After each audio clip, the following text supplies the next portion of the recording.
최근 라리가의 분위기가 심상치가 않습니다. 바르셀로나가 다니 올모와 파우 빅토르를 임시 등록할 수 있다는 스페인 스포츠 최고위원회의 결정을 받아내면서 아틀레티코와 발렌시아 등 라리가 소속 구단들이 따라 비판 성명문을 내고 있는데요. 라리가와 스페인 축구연맹이 올모와 빅토르의 등록을 금지한 이유는 이 바르셀로나가 셀러리캡 제도를 준수하지 않았기 때문이었거든요. 셀러리캡은 리그 내 모든 구단들이 준수해야 하는 규정인 만큼 이번 결정이 특정 클럽에 대해 예외를 인정해준다며 다른 라리가 클럽들은 이에 반발하고 있습니다. 사실 축구 규정에 대한 논란은 비단 라리가에만 한정된 건 아닌데요. 프리미어리그에서도 현재 맨체스터 시티가 재정 규정 위반에 대한 수백 건에 달하는 혐의를 받고 있고, 레스터 시티 역시 PSI 규정 위반 혐의로 징계 위기에 처해 있죠. 축구 재정과 관련된 부분은 특히나 복잡하고 선수 영입 및 수익과 직결되는 문제이기 때문에 정말 예민하면서도 어려운 문제잖아요. 그렇다면 최근 축구계를 둘러싼 재정 규정 논란은 언제부터 생겨났고 그 이면에는 어떤 비하인드가 숨겨져 있을까요? 저 축구 친구와 함께 한번 알아보도록 하겠습니다.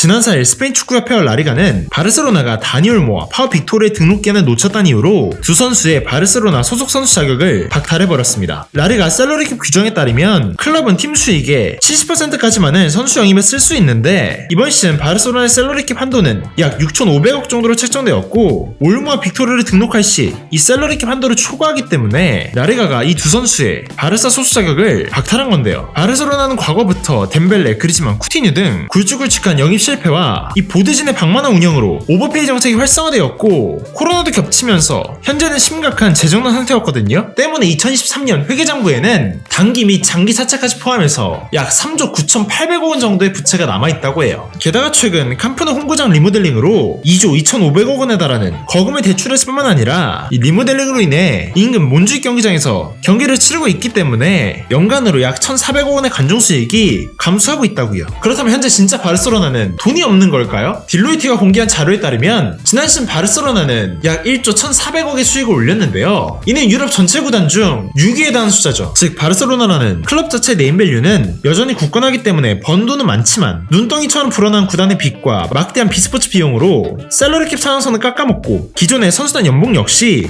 23년 기준으로 했을 때 9,200억으로 약 1조 원에 육박하거든요. 이게 전세계 1위예요. 즉 셀러리캡 규정이 묶여서 선수 영입에 쓸 수 있는 돈이 적을 수밖에 없었다는 건데요. 그런데 다행히도 셀러리캡 규정에는 한 가지 예외사항이 있었는데, 바로 4개월 이상의 장기 부상 선수가 있다면 그 선수의 급여 80%를 추가 금액으로 쓸 수 있다는 거예요. 불행인지 다행인지 지난 여름 아라우오와 크리스텐센의 장기 부상으로 올모와 빅토르는 작년 12월 31일까지 라리가 임시 등록할 수 있게 되었는데요. 그리고 아직까지 위험 요소가 있었기 때문에 영입된 지 1년 된 균도안을 다시 팔고 나이키와 새로운 스폰서 계약을 체결했을 뿐만 아니라 캄프누 경기장 VIP석을 매각하는 등 각종 레버 정책을 남발했거든요. 이렇게 하면 내년에 올모와 빅토르를 분명 등록할 수 있을 거라고 보드진이 믿었던 거죠. 거기에 해외 시장, 특히 아시아 시장에도 요즘대로 관심을 많이 기울이고 있는데요. 아시아 시장이 인구도 많고 경제력도 좋잖아요. 바르셀로나는 규모도 큰 클럽이기 때문에 프리시즌 투어만 해도 아시아에서 꽤나 많은 수익을 낼 수 있거든요. 지금 들리는 썰로는 한국을 포함해 한중일 아시아 투어를 바르셀로나가 계획하고 있습니다. 이번 아시아 투어를 통해 바르셀로나는 약 300억가량의 추가 수익을 기대하고 있죠. 그런데 바르셀로나의 이런 노력에도 불구하고 지난 4일 라리가는 이 올모와 빅토르의 바르셀로나 선수 자격을 박탈해버렸어요. 사실 나이키와의 새로운 계약만으로도 충분하지 못했었고, 캄프누 경기장 VIP 매각 자금은 제때 도착하지 못한 나머지 10월 31일까지 라리가 셀러리캡을 충족하지 못하면서 결국 라리가와 스페인 축구연맹은 기한 내 증명이 이루어지지 않았다며 올모와 빅토르의 선수 능력을 반려했어요. 특히나 올모는 900억 원을 샀는데 반 시즌만 쓰고 FA로 풀린다? 이거 뒷골 땡기죠. 어떻게든 선수들의 등록을 시즌 끝까지 이어가야 되는 바르셀로나는 스페인 정부 스포츠 최고위원회에 항소했고, 선수들은 자기 잠자력에 맞는 선수 경력을 보장받을 권리가 있다며 추후 법적인 판결이 확정될 때까지 올모와 빅토르 등록을 잠정적으로 허용하는 항소를 받아내는데 성공하게 됩니다. 그런데 여기서 한 가지 문제가 터지게 됐는데요. 곧바로 열린 스페르코파 결승전에서 바르셀로나가 다니 올모를 출전시켰고, 이때 우승에까지 성공하면서 타팀 입장에서는 이번 사건이 바르사 특혜로 느껴진다고 반발하기 시작한 거예요. 만일 리그 내 중소 클럽이었다면 이는 절대 불가능했을 것이고, 무엇보다도 클럽의 재정난은 바르사 보드진의 무능함이 초래한 거잖아요. 아직 진행 중인 사안이기 때문에 누가 옳고 그른지는 판단할 수 없겠지만 확실한 건 라리가와 클럽들이 이를 결코 반기지 않고 있다는 거죠.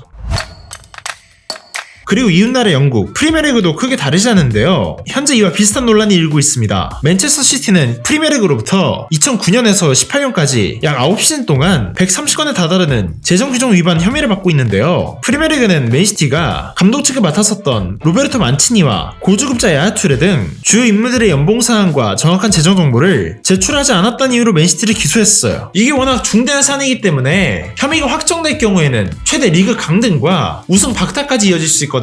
그런데 여기서 문제점은 바르셀로나 마찬가지로 맨시티 역시 특혜 논란이 일고 있다는 거예요. 맨시티 같은 경우는 사안이 중대하여 입증 요소가 많다는 점을 감안해야 되겠지만 다른 팀들은 시즌 중에도 승점이 칼같이 삭감됐는데 유독 빅클럽인 맨시티의 사안은 질질 끈다는 인상이 느껴진다는 거죠. 지난 시즌 에버튼과 노팅엄은 프리미어리그의 PSR 규정을 위반했다는 혐의가 인정되었고 곧바로 시즌 도중에 에버튼은 승점 8점, 노팅엄은 4점이 삭감된 징계를 받게 되면서 강등권으로 추락한 사례가 있었는데요. 실제로 이 때문에 현재 다른 클럽들과 감독들은 크게 반발하고 있죠. 아스날, 리버풀, 맨체스터 유나이티드, 토트넘은 맨시티가 프리미어리그 재정 규정을 위반한 것이 밝혀질 경우에는 보상을 청구할 수 있는 법적 통지서를 이미 제출한 것으로 알려졌고요. 무리뉴 감독 역시 펩 가르디올라의 설전에서 펩이 말했듯 그는 리그를 6번, 나는 3번 우승했지만 나는 공정하고 깨끗하게 우승했어. 수백 건의 규정 위반 혐의와 함께 우승하고 싶진 않아 라며 맨시티를 디스했고요. 리버풀의 클럽과 슬롯 감독 역시 이 사안을 언급하기도 했었죠. 그런데 맨시티 측은 이미 4년 전 UEFA 측으로부터 기소를 받았고 스포츠 중재재판소 CAS로부터 무혐의 처분을 받았기 때문에 이건 끝난 사안이라고 주장하고 있는 거예요. 그리고 지난해 프리미어리그와 APT 규정에 대한 소송 결과가 맨시티의 승리로 끝나면서 사실상 맨시티가 프리미어리그 사무국과의 소송에서 승기를 잡았다는 평가가 매우 많습니다. 따라서 이번 겨울부터 맨시티는 아르헨티나의 유망주 에체베리와 이집트의 핫한 공격수 마르무시, 우즈벡 센터백 후사노프를 차례대로 영입하고 있는 만큼 법조계에서는 이미 벌써부터 만약 맨시티가 강등될 수 있는 상황이라면 이렇게 대규모 투자를 이번 겨울에 진행하기는 어려웠을 거라며 맨시티의 승소를 조심스레 예측하고 있죠. 맨시티 혐의는 현재 최종 판결만 남은 상황이기 때문에 올해 초에 결과가 나올 예정이지만 만약 항소까지 진행한다고 한다면 아마도 긴 싸움이 예상됩니다.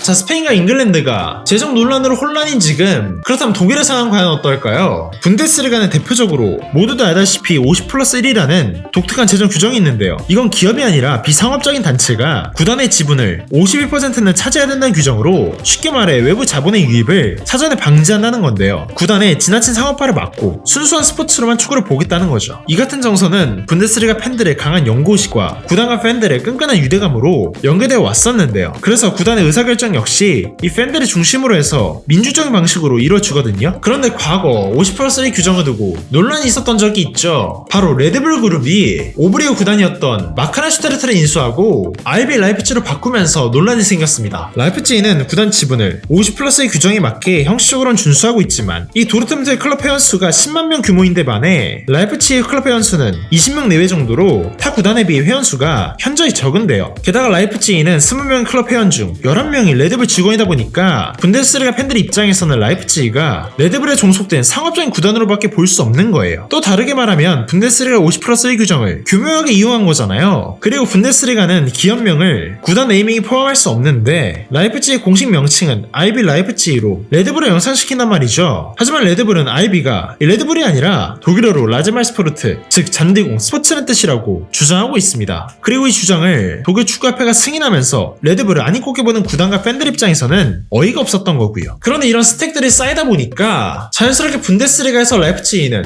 이단화, 부정적인 이미지가 매우 가득했던 거죠. 때문에 최근 클럽 감독이 레드불 사단에 합류한다고 했을 때 많은 비판 여론이 있었던 것도 바로 이 때문이었습니다. 클럽은 분데스리가에서 도르트문트 감독직을 맡았었고 도르트문트는 분데스리가 내에서도 50+1 규정에 찬성한 여론이 매우 강해요. 그러니까 레드불 같은 기업은 달갑지 않은 거겠죠. 그런데 덜컥 클럽이 레드불 합류한다는 소식까지 들리니까 현지 팬들은 그를 배신자로 비난했던 거예요. 하지만 반대로 50+1 규정 자체에 대해서 의구심을 표하는 목소리 역시 굉장히 많은데요. 이 제도가 있는 한 분데스리가가 외부 자본의 유입을 들이기가 어렵고 이렇게 되면 장기적으로 봤을 때 리그가 언젠가는 경쟁력을 잃을 수밖에 없다는 거죠. 실제로 최근 분데스리가 팀들 중 리딩 클럽인 바이에른 뮌헨과 지난 시즌에 챔스 결승까지 갔던 도르트문트 모두 이번 시즌에는 하위권에 머물고 있고요. 그리고 중하위권 팀들은 재정난 같은 위기 상황에서 외부의 도움도 받지 못한 채 허덕이고 있는 상황이죠. 또 상위권 팀들 역시 자본이 넘치는 게 아니다 보니까 주 선수들을 계속해서 팔며 자금을 확보하고 있는데요. 레버쿠젠의 최전방 보니 보니페이스는 사우디 이적 링크가 매우 진하게 나고 있죠. 그리고 프랑크푸르트 에이스 마르모시 역시 맨시티 이적을 확정했다고요. 결국 구단과 리그가 성장하려면 해외 투자를 받고 경쟁력 있게 팀을 꾸려서 유럽 대항전에서 성적을 내야 되는데 일부 팬들은 50+의 규정이 이걸 막고 있다고 주장하는 거예요. 확실한 건 분데스리가가 미래의 글로벌 축구 산업에서도 지금과 같은 경쟁력을 유지할 수 있을지는 매우 의문입니다. 규정이 가지고 있는 숨긴 일정의 면모는 유지하되 미래에서 살아남기 위한 개선과 조정은 필수적일 테니까요.